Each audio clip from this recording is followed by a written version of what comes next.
tu vas? Comment et toi? Très bien. Bien et toi? Ah bah nickel. Tu voudrais pas qu'on aille faire un petit tour hein, Ah bah écoute, tu me prends par les sentiments, moi je suis partant. Allez, on y va, c'est parti. Allez, on y va.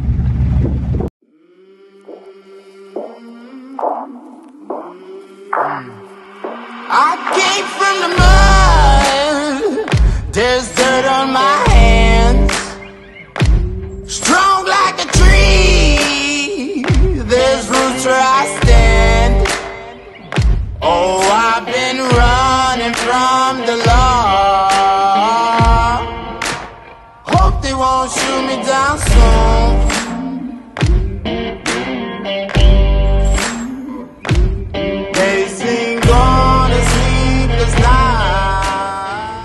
Yo les gars, j'espère que vous allez bien. Donc bienvenue sur la chaîne Don Cliff. Donc actuellement aujourd'hui je suis, comme tu le vois, c'est marqué juste derrière moi, je suis chez nos amis American Historic Car.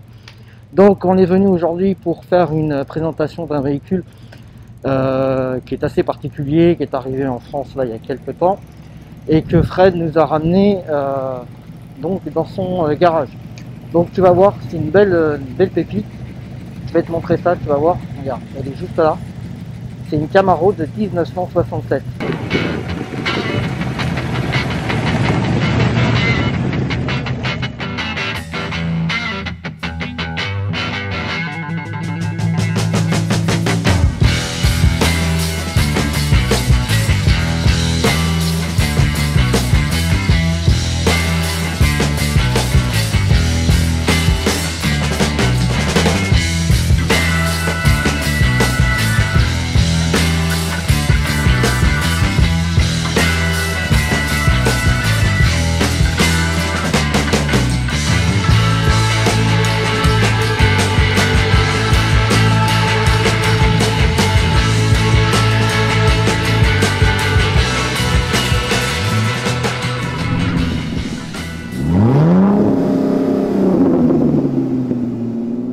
Salut Fred. Ah pardon, excuse-moi, je t'ai coupé la parole. Non, pas de soucis. Comment tu vas? Impeccable et toi? Bah écoute, super. Donc on a eu l'occasion de faire un petit tour donc, dans cette Camaro de 67, si je me trompe pas, c'est ça? C'est ça, Camaro 67. Ok, donc tu peux nous expliquer un petit peu Voilà, boîte méca très mec. Ok. Voilà, on voit que tous les petits compteurs ont été remplacés. D'accord. Voilà. Le moteur. Voilà, un prix plutôt plus cher. Hein. Ouais, bon après c'est pas... D'accord, donc ça s'ouvre par le bas. Voilà. Combien de chevaux le moteur? Alors, ça a été un peu préparé. On est à un peu plus de 300 chevaux. Voilà. D'accord. On va mettre sur un banc pour vraiment sortir la puissance voilà, maximale. Mais Ok. tout à l'heure, on s'est fait un peu plaisir sur quelques petites lignes droites. Hein, en respectant la mécanique, bien sûr. Alors c'est bien évidemment, c'est homologué ou pas? Oui, bien sûr. C'est une carte grise de collection. Déjà. Carte grise de collection, d'accord. Et la petite prépa moteur, c'est légal entre guillemets ou pas? Logiquement, un dossier FFE, c'est pas nous qui nous sommes occupés, la voiture est de la carte grise de collection. D'accord. Logiquement, si vous avez une voiture qui est de collection, elle doit être dans l'état d'origine de la voiture. D'accord. C'est-à-dire que normalement, vous n'avez pas le droit de la modernité. Donc, c'est-à-dire même rajouter des freins à disque, un dossier FFE, ça ne marche pas. Ok. Voilà. Donc du coup, pourtant c'est améliorer quand même la sécurité sur la route. Mais techniquement, vous n'avez pas le droit de faire des modifications importantes sur la voiture. Un véhicule comme ça, sur le marché, ça vaut quoi à peu près? Alors aux États-Unis, une voiture comme ça, il faudrait entre 80 et 85 000 $ à peu près. Ok. Ici, elle est en prix de vente chez nous à 59 000. C'est-à-dire que c'est une voiture, si vous devez vous l'importer vous, les États-Unis vous coûtera plus cher que ce qu'elle va actuellement ici. C'est facile à trouver? Un petit peu compliqué quand même, dans cet état-là. Parce qu'elle est de 67, c'est ça hein? C'est ça. Ouais, donc c'est des véhicules quand même qui sont très prisés, qui ont de la cote un petit peu, ça monte ou c'est... Ça monte beaucoup plus. Alors, ce qui est le marché est différent par rapport entre les États-Unis et la France. C'est-à-dire qu'aux États-Unis, la Camaro, c'est mythique comme la Mustang, mais par contre la valeur est beaucoup plus importante. D'accord. Voilà. En France, les gens veulent de la Mustang. Mais comme je dis, il n'y a pas que des Mustangs dans la vie, hein. Il y a les autres aussi. La concurrence directe de celle-ci, ce serait quoi? Là, c'est la Mustang. La Mustang? La Mustang, après la Pontiac GTO aussi. D'accord. La Pontiac GTO qui est sympathique. Ok. C'est vraiment les concurrents, de toute façon. Enfin, on sait comment ça s'est passé aux États-Unis. Hein. Mustang, Camaro, Corvette, Tiber, c'est toujours été la concurrence. Et c'est toujours la petite guerre entre Ford et Chevrolet. Hein. Ouais, donc c'est toujours la petite gaillère quoi. Voilà. Donc au niveau équipement, tu me disais que les jantes ne sont pas d'origine? Non, les jantes ne sont pas d'origine. D'accord. Les freins à disque. Donc frein à disque à l'avant, j'ai vu que c'était tambour à l'arrière. Tambour à l'arrière. Ok. Exactement. Et ça c'est d'origine, hein? Ça c'est d'origine. Ça n'existait pas en, Ouais. en En frein à disque, on avait Mustang qui avait sorti les freins à disque, je crois que c'est à partir de 66, D'accord. d'origine. Le toit en vinyle. Donc ça c'est d'origine. C'est d'origine, hein, ça a été restauré. Hein. Ok. Donc, là, quand si on regarde bien, au niveau de la rouille, on peut se rendre compte qu'il n'y a rien. Parce que ce qu'il faut regarder sur un toit vinyle, souvent à ces endroits-là, ça boursoufle. Là, on voit que le vinyle est vraiment bien tendu. C'est-à-dire que ça a été un travail qui a été fait dans les règles de l'art. Échappement, modification ou pas? Un petit peu quand même. Un petit peu parce que le bris il est pas d'origine.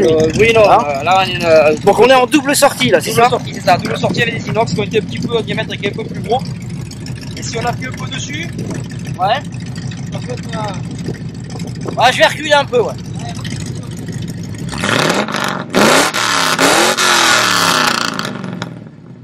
Ouais, ça on voit. Ça on voit. Toujours les clignotants rouges. Clignotant rouge parce qu'on est alors en voiture de collection. Donc on n'est pas obligé de faire des modificatifs comme sur les voitures modernes. D'accord. Sur les voitures modernes, le clignotant devrait être orange. Ouais, c'est ça. Donc là, il faut Voilà. là, tu peux les laisser en Voilà. rouge, il n'y a pas de souci. Cartouche de collection, on reste de collection. Ok. La trappe à carburant, c'est ça? Exactement. Ok. Oh, c'est très simple en fait. Hein. Voilà. Il n'y a même pas de joint, il n'y a rien. Il n'y a rien. Il y a un petit joint intérieur là. Voilà. Il est vraiment léger. Ok. C'est quoi? C'est une cinquantaine de litres? À peu près 60. 60 litres? Voilà. Ouais. Consommation un petit peu? Voilà, on est entre 15 et 17 litres. 15 et Un 17 peu plus litres. haut si on veut se faire plaisir. Si on appuie un peu plus fort, on peut passer à 20 litres. Bon, on va faire un petit tour. Eh bien, on y retourne. Hein. Allez, Pas c'est de parti. problème. Allez, super. Donc ça, c'est ce que tu disais. Tout ce qui est manon. Tout ce qui est manon. Tout ce qui est manon, tout a été remplacé, tout est neuf. On va voir la température, comment ça s'appelle, pour la batterie, la pression d'huile et l'essence. Boîte de sac rapport. 35 rapports, on va voir avec un droit. Ouais, c'est vraiment typique la boule, un peu façon boule de billard. Hein. Ouais, exactement, ouais. On le retrouve régulièrement. Donc en boîte 5, l'avantage c'est qu'on a vraiment sur des rapports très très longs. Après la sonorité qui est du lourd dedans comme ça. Ouais, franchement, on sait que tu passes dans le coin quand même. Hein. Ouais, c'est bon. Salut, c'est Fred qui C'est arrive. pas discret. Hein. Mais mine de rien, ça chauffe quand même dedans. Hein. Alors moi j'ai une petite astuce pour les gens qui ont des voitures comme nous un petit peu anciennes Ouais. et que vous avez le chauffage en permanence, parce qu'il faut se dire que même si vous coupez les ventilations ici, le chauffage arrive en permanence. Vous pouvez rajouter sur des durites de chauffage un petit robinet que vous fermez en plein été, comme ça vous évite d'avoir le chauffage en permanence. Voilà. D'accord. C'est des petites astuces qui font que voilà, il fait toujours chaud, hein, il n'y a pas la clim, mais par contre vous n'avez plus, le chauffage du moteur qui arrive. Est-ce que c'est une voiture que tu achèterais toi pour toi perso? Honnêtement, ouais. Ouais. Honnêtement, c'est quand même fantastique. Enfin, moi, la boîte est juste incroyable. Voilà, et la gueule, enfin, le triple black pour moi est incroyable aussi. C'est une voiture qui devrait être encore plus connue que voilà. Ça n'a rien à voir avec une Mustang. Bien que j'aime le Mustang aussi, hein, tu sais que j'en possède une, mais Ouais. voilà. Ça c'est quand même. Et aujourd'hui, le type de clientèle qui voudrait avoir ce type de voiture, c'est quoi? C'est la trentaine, la cinquantaine, la soixantaine? Je pense que c'est entre 45 et 55. C'est vraiment la clientèle qui est vraiment intéressée par ce genre de voiture. Voilà. On est encore sur des véhicules avant les années 70. Ouais. Donc on n'a pas encore eu le choc pétrolier. Donc on a des voitures quand même qui sont un petit peu gourmandes en essence. Il n'y a pas tout ce qui est catalytique et tout ça. Voilà, les bridages, il n'y a rien. On est vraiment sur la voiture plus de décoffrage.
force de pilotage? Ouais, je suis pas pilote, hein. Un peu quand même. Mais... Un peu, tu maîtrises quand même, hein? Ah, on essaye. À force d'en essayer, d'en acheter autre. C'est vrai que c'est le plus grand plaisir. D'acheter, essayer les voitures, c'est quand même une chance incroyable. Incroyable. On rencontre déjà des clients, les vendeurs, les acheteurs. C'est une passion. Donc, j'ai de la chance de vivre de ma passion et de partager ça avec nos clients ou même tout simplement des passionnés qui arrivent, qui viennent au garage où on passe des moments ou comme toi. Ou voilà. C'est quand même chaque fois, c'est toujours un plaisir d'être avec toi. Bah, moi c'est pareil, hein, tu connais ma passion pour les voitures américaines, donc dès que j'ai la possibilité, dès que tu as une pépite comme ça qui vaut le coup d'être filmée, voilà, je suis présent. Mais non, moi c'est un régal toujours. J'ai l'impression de revivre avec ce genre de bagnole.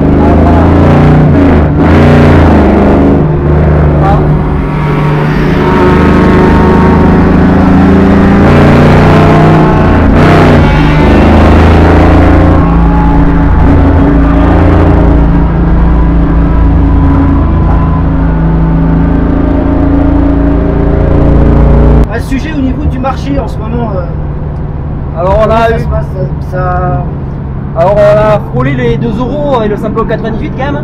ouais. Donc on a été un petit peu inquiet, se dire attention à ce que ces voitures qui sont quand même assez gourmandes en essence. Bon, voilà, qu'est-ce que va faire le marché? Et bien le marché tient très bien. Voilà, on est quand même, on fait un très beau début d'année, même si on est déjà au mois de juin, donc on a fait vraiment très gros début d'année. Le marché est bon, bien que là on sent un petit peu de ralentissement à nouveau, mais c'est des up and down dans l'année. Voilà. D'accord. Tu as toujours autant de demandes par rapport à ce que tu rentres Alors là, notre plus grosse difficulté, c'est qu'on est sur $1 qui est quasiment à la parité.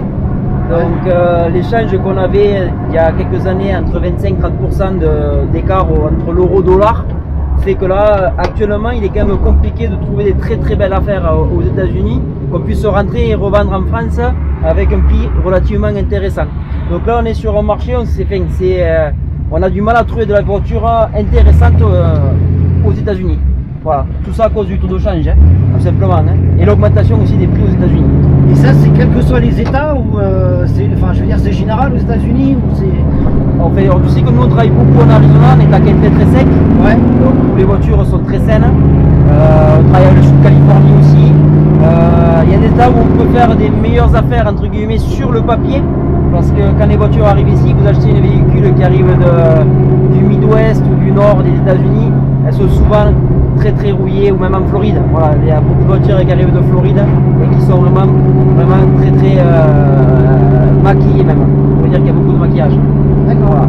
Donc ouais, le marché avec la crise du Covid, il y a eu une embolie de tout, hein, c'est rendu compte, que ce soit même ne serait-ce que de l'huile, tout a augmenté, et bien les voitures ont fait la même chose. Elles ont pris entre 25 et 30% en un an et demi. Et tu continues toujours à importer des véhicules plus récents? Alors j'importe, mais pas mal de véhicules. Les véhicules récents, on arrive à faire de l'importation du Canada. Ouais. En étant très rigoureux aussi sur la qualité des véhicules, parce que c'est pareil, hein, je parle du nord des États-Unis, mais on est encore plus au nord, on est au Canada, donc il y a beaucoup de problèmes de sel. Donc on est rigoureux sur tout ce qui est châssis, tout ce qui est bas de caisse. Voilà, on fait vraiment attention à ce qu'on achète. Voilà, on essaie d'avoir des véhicules qui sont relativement récents. Le Canada, c'est un bon marché, les véhicules sont saines. Voilà, pour les véhicules saines, parce que voilà, on est rigoureux quand même. Hein. Voilà, des voitures qui ont 15-20 ans, on a beaucoup de rouille aussi. Hein. Donc, je sais pas si tu as vu, j'ai un véhicule qui a été vendu par un professionnel, un client qui est devenu un copain. Véhicule importé du Canada, véhicule maquillé. Le client est parti en procédure parce que j'ai dit tu peux pas rouler avec ça, le châssis bouffé par la rouille. Si un jour tu veux faire une vidéo d'un véhicule que je n'ai pas importé, hein, je précise, ouais. C'est un autre professionnel qui l'a vendu, on pourra montrer aussi un exemple de véhicules qui sont importés sans voir sur photo et voilà ce qui arrive souvent. Je te le montrerai si tu veux, ça peut être l'occasion de notre vidéo. Parce qu'on montre tout ce qui est positif, mais il y a aussi du négatif. Donc, oui, parce que des fois tu tombes quand même sur des surprises, de rien. Voilà. Nous on a importé 75 véhicules, on a eu 2 surprises. Voilà, véhicules qui sont au garage, qui ne sont pas vendus comme un restaurant. Voilà. Ça arrive même à nous, donc, voilà. Donc même en faisant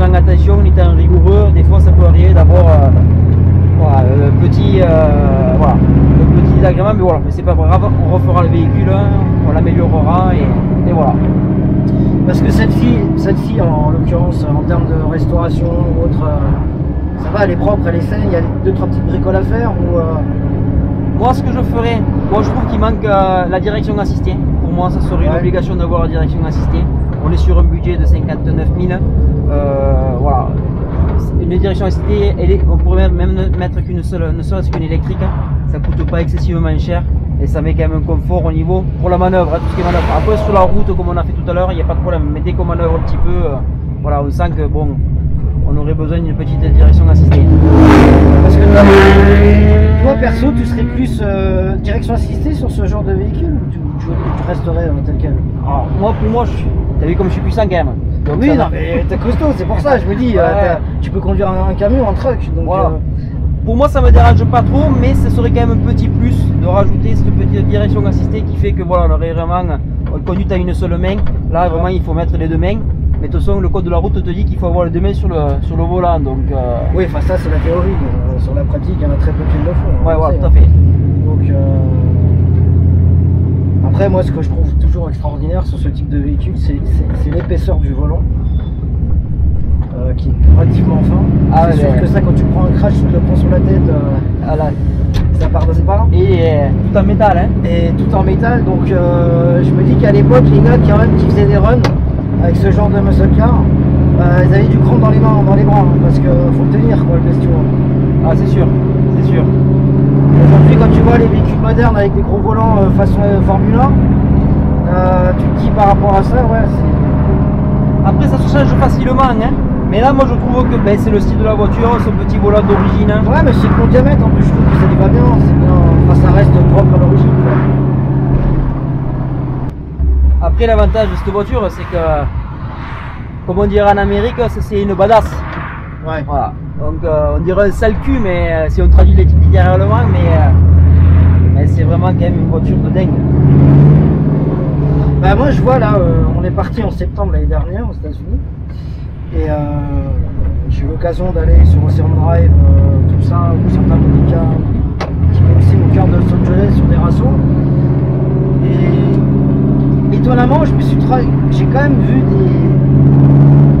des personnes qui avaient moins de 30 ans, la vingtaine, 25 ans, qui avaient ce type de véhicule. C'est-à-dire qui repartaient, qui retrouvaient ce côté, comme tu dis, badass, ce type de véhicule, alors qu'en France, nous, on est encore... Qu'est-ce qu'on aurait de badass aujourd'hui? 205 GTI ou il n'y a pas beaucoup de concurrents. Il n'y a pas beaucoup, tu vois, c'est pas... Je sais pas, je trouve qu'il y a un engouement. J'ai vu qu'il y avait un engouement là-bas sur une voiture ancienne, donc comme ça, les 70, tout ça. Et c'est pas mal de jeunes qui les conduisent. Après, ce qui se passe beaucoup, c'est qu'aux États-Unis, on y sont beaucoup dans la transmission. C'est-à-dire qu'il y a beaucoup de projets qui se font, qu'ils appellent ça des projets père-fils. C'est-à-dire un père qui a une quarantaine d'années, il dit je vais faire un petit projet avec mon fiston, il s'achète une Mustang, il s'achète une Camaro, il s'achète même une Bel Air, ils se la retapent tous les deux, ils passent leur week-end, leur soirée à travailler sur leur propre bagnole, mais c'est une transmission à son fiston de quelque chose qui, voilà, c'est, voilà, donc les Américains, si tu regardes tous les films américains, même les récents, il y a souvent une vieille américaine. C'est dans leur culture, je pense. C'est leur culture, et voilà, et c'est quand même incroyable, c'est dommage que ça se perde un petit peu en France. Bah, on avait connu ça avec les mobilettes à l'époque. Mais bon, c'est fini, c'est révolu ça. Aujourd'hui, ils sont tous avec trottinettes électriques et compagnie. Les jeunes aujourd'hui, c'est plus comme avant. Et c'est vrai que la transmission comme ça de père en fils au niveau d'un véhicule à retaper comme ça, enfin moi je serais complètement pour. Hein. En tout cas, c'était super cool. Merci à toi. Avec grand plaisir, vous pouvez. On aura l'occasion de refaire ça prochainement. Oui, avec grand plaisir. Voilà, et puis bah. Si jamais tu as d'autres pépites comme ça qui sont bientôt en arrivage chez toi, bah, tu me fais signe et puis on partage tout ça avec nos amis sur YouTube. Ok, bah, avec grand plaisir. C'est l'exclusivité comme on dit. Ah super, merci. Allez, ciao mon Allez, ciao. Ciao. Voilà les amis, donc j'espère que cette vidéo t'aura plu. En tout cas, tu fais comme d'habitude, tu likes, tu partages, tu fais croquer les petits frères. Et puis bah, nous on aura l'occasion de se revoir pour une prochaine vidéo sur un autre véhicule à l'essai chez nos amis American Historic Car. Je vous dis à bientôt, soyez prudents sur la route. Si jamais tu es en vacances, bah, profite bien. si jamais tu pars en vacances, ben aussi profites-en bien. Et puis nous on se dit à bientôt. Allez, ciao.